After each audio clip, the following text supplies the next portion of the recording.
Hey guys, I'm Heintje, and I've been very lazy for the past few months, but more on that at the end of the video. For now, as promised, in this video I'll show you Bikepark Lac Blanc, a perfect park to push your limits. We spent 2 days over here. The first day I used my e-bike to check out the lines. The second day I picked my hardtail to see how it handles the park. So this video will be split in 2 parts. In the first part I'll show the bike park as you are used for me. In the second part I'll rewrite most trails on my hardtail. If you don't care about the park and just want to know how crazy you have to be to ride it on a hardtail, you can skip ahead to this timestamp.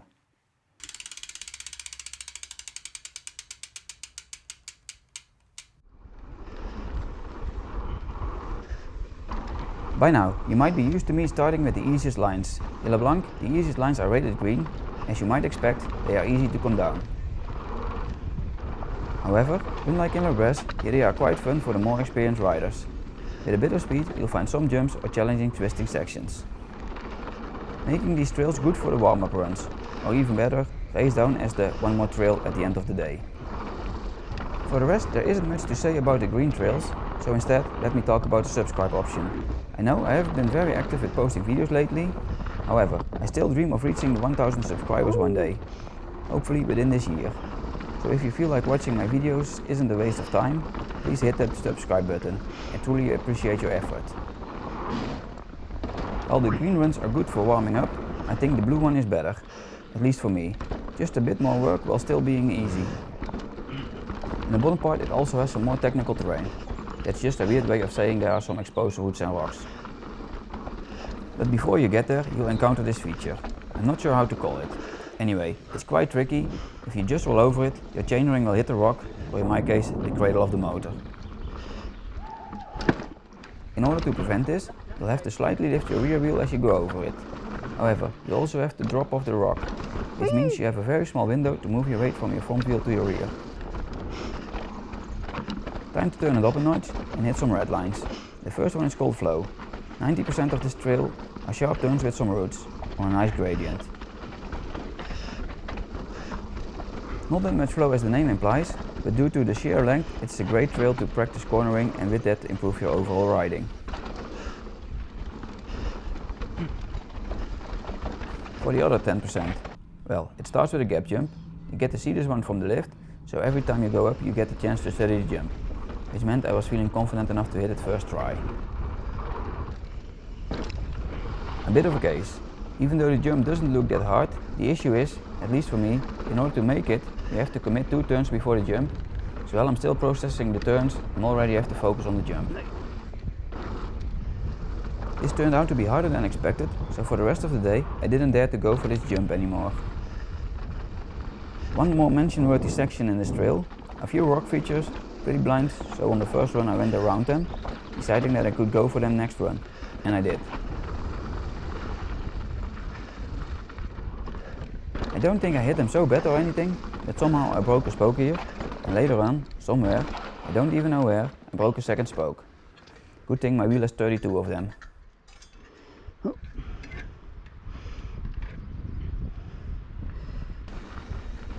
Now let's move on to my favorite trail in the park. It's called Fat, and sure it is. This is a jump trail with many gap jumps. Of course, first run I rode a bit careful, checking out most features first. You know, the sensible thing. And meanwhile watching my friend clear most of the jumps. It gave me a good understanding of how the trail was built.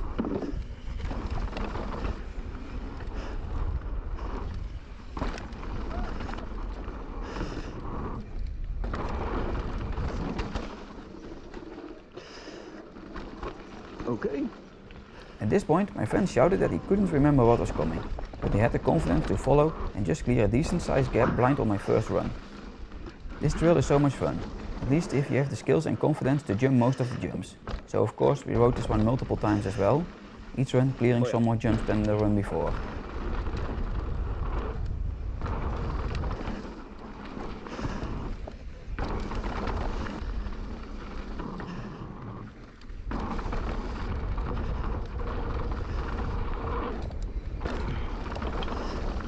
One feature I have to mention in particular, this jump onto a wall ride. At first it looks so weird, but it's so cool to nail it. At the bottom you can go multiple ways, 2 options of those follow with jumping. First is the so-called 4-cross line, a few table jumps. The other option is the continuation of the fat line, not knowing what to expect, but my friend told me I should be able to jump everything. Well, that led to this situation. Going pretty slow and without the needed commitment. It doesn't show on the POV footage, but mid-air I really saw my rear wheel going straight for the big rock in the landing, reminding me of a particular jump in Heintje. Fortunately, this time I didn't wreck a wheel, so later I got to clear this jump as well.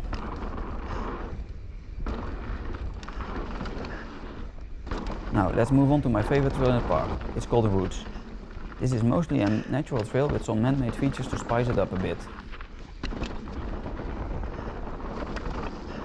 I feel most trails are either full natural tech or main jump lines, not so much in between. Why not combine the best of both? Well, here I did, and it really makes it feel like one of those sweet Canadian trails, including a North Shore section. It looks cool, but in fact it's quite awkward and boring.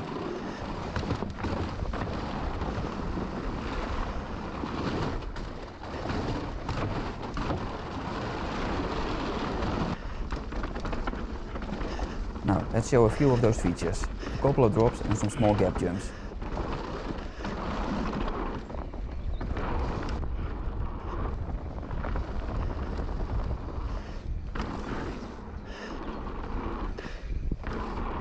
And here my favorite feature, a skinny gap jump combining two relative easy features into one scary.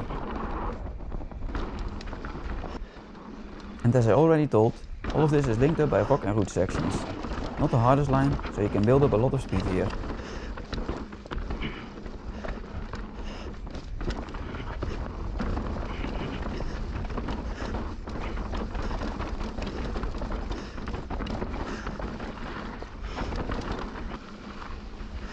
The next line I have to show is the hardest line in the park. It's called Nuts and it's rated black. The top part isn't that hard, so I didn't miss much when the battery of my GoPro died. After I changed the battery, we came up to the first real feature, a huge road gap. Again, one that probably isn't that hard, and again, the consequences are huge if you don't land right. So again, just like in La Bresse, I bailed. However, just like in my La Bresse video, I have here Rins to provide me with the footage.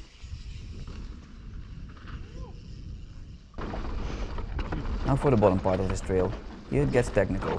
Although it's okay to get down in one piece, the real difficulty comes when you try to go a bit faster. Then you have to straight line more, aka you have to jump a lot of rocks.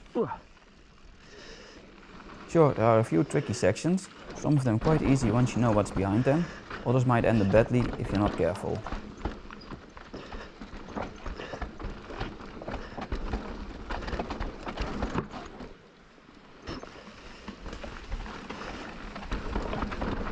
You can go too slow here.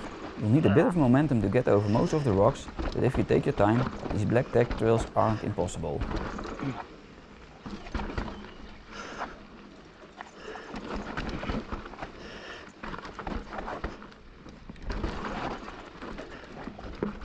The line ends with a decent drop, even with a huge run out, so it would be pretty easy if it wasn't for the very short run up. Luckily there's room to walk up and make the run an easy as well. So with this drop, I've come to the end of the day. Let's drop into day 2.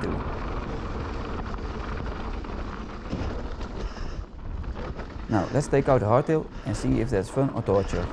Of course, we started with an easy trail to warm up, but since I'm sure you can imagine that not being any issue for the hardtail, I'll skip that one and go straight for the harder stuff. First a tech trail called Flow. Some roots and turns, nothing crazy yet though.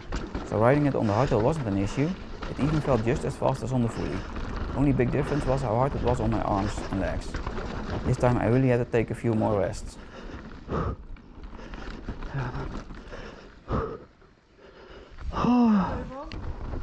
So now let's get the wheels off the ground on the jump line.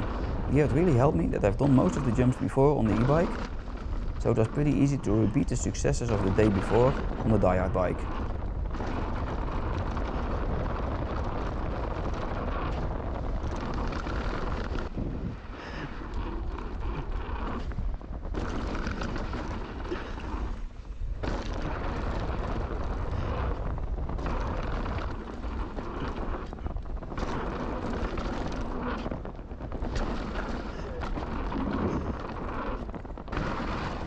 Only there was one feature me and my friends hadn't done, but we all felt we could do it.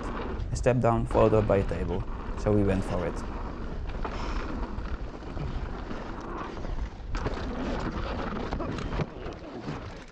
And it resulted in a pretty hard crash. As always, let's analyze what went wrong. It all happened very fast, so I can't actually remember what happened, but I think it came down to these two issues.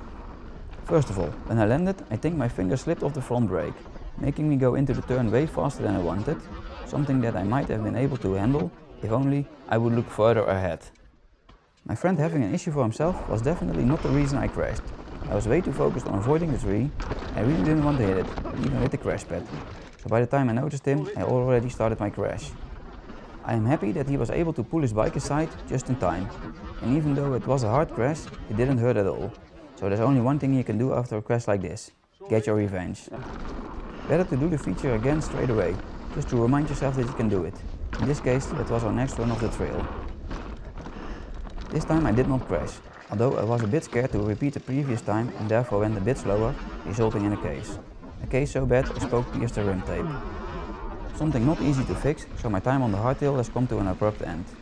And I switched back to the e-bike to make the most of the day.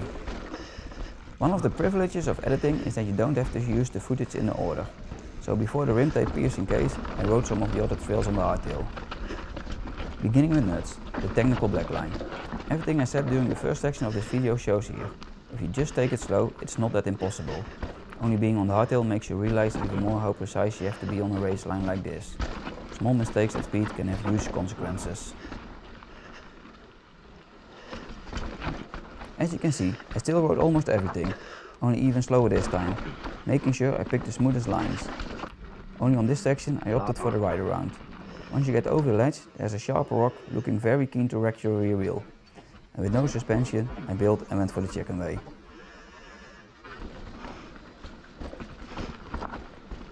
Now there's one more trail I have to mention, Roots. This one we rode after Nuts. Doing a red graded trail after a black one makes the red feel easy, but meant I could let go of the brakes a bit more. Well, let me put it this way. Roots on a hardtail is nuts. The jumps were fine, same for the other technical features. The issue is the straight sections full of roots and rocks.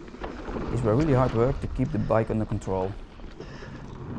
You have to find the balance to let the bike do what it wants, just make yourself light and bounce over everything, and on the other hand, making the bike do what you want, something you really feel in your hands, arms, legs and feet.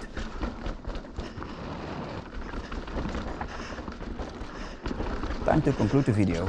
Would I recommend taking a Hardtail to Lac Blanc? The simple answer is no. On a fully you can enjoy the trail so much more. However, things are never simple, so the real answer is much more nuanced.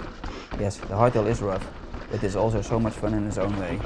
Trails that are becoming sort of easy are now all of a sudden a challenge again, especially if you try to ride them with speed. Don't take this the wrong way though. I would only recommend a hardtail to experienced riders who are looking for a challenge. If you are more of a beginner, pick a fully and use the confidence the suspension gives you to boost your skills first. Before I thank you very much for watching, let me first tell you that I have and will be riding my hardtail a lot more, so expect more hardtail content coming soon. For now, thank you very much for watching. I hope to see you back for my next video. In the meantime, have fun riding. Houdoe!